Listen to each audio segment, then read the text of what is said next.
All right, welcome to The Explainer.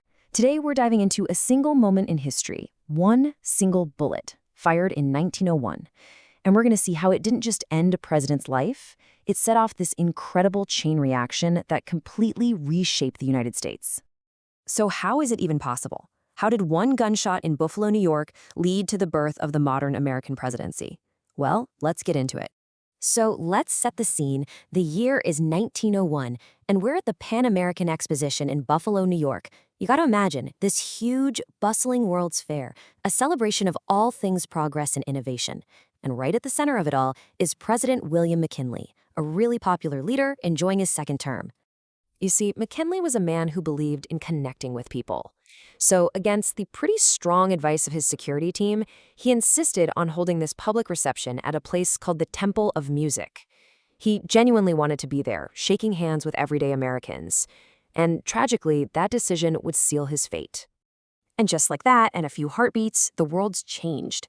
McKinley is in this long receiving line, reaching out to shake hands with a man whose own hand is wrapped in a handkerchief. And from inside that handkerchief, 2 shots ring out. The president crumples, and the whole place just explodes into chaos. Now this is just incredible. As McKinley is lying there, wounded, his very first words are about the man who just shot him. He tells his guards, "Be easy with him." I mean, it's just this moment of unbelievable grace, right in the middle of all that violence. And for a little while there, it actually looked like McKinley might pull through. The first reports were surprisingly hopeful, and the entire country was just waiting. You had newspapers printing these really optimistic headlines. People all over America were praying for him. It was this brief, shared moment of hope, this feeling that maybe, just maybe, the worst was over. But that hope, it didn't last. See, with the medicine they had back then, they missed something. An infection was spreading inside him, completely undetected. And on September 14th, 1901, President William McKinley died. The nation was just plunged into shock. McKinley's death triggers a political earthquake. Because the man who was about to become president was, in every single way, the complete opposite of the man he was replacing. So in steps Theodore Roosevelt. At just 42, he becomes the youngest president in American history. And to the political establishment, he wasn't just young. He was a reckless, unpredictable force of nature. Party bosses had actually made him vice president because they thought it was a powerless job that would keep him out of the way. His sudden rise to power was pretty much their worst nightmare.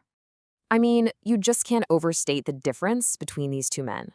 This was a clash of personalities, sure, but it was also a clash of ideas about what the presidency should even be.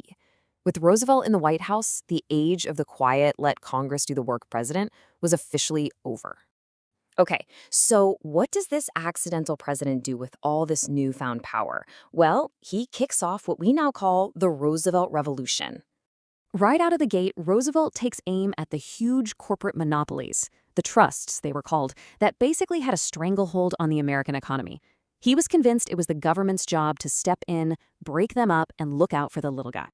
And he went after the biggest of the big. We're talking the railroad barons, the oil tycoons, the steel magnates. His argument was really simple. No corporation should ever be more powerful than the United States government.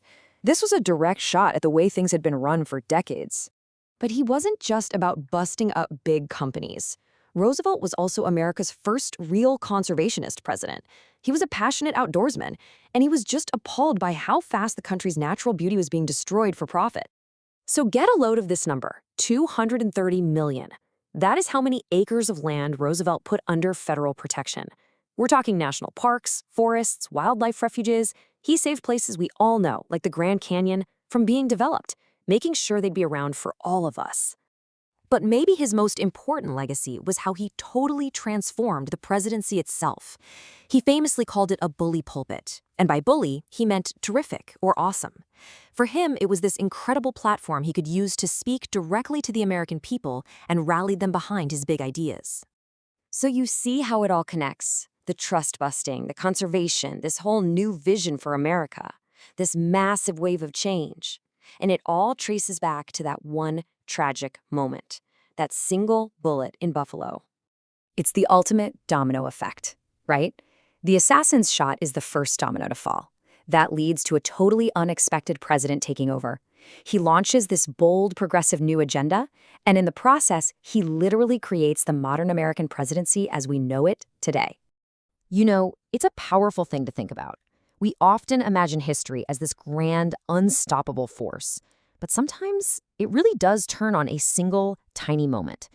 An entire century's direction was changed by that one gunshot in a crowded room. And that really leaves you with a big question, doesn't it? What are the small, seemingly insignificant moments happening right now, today, that are setting off chain reactions we can't even begin to see yet?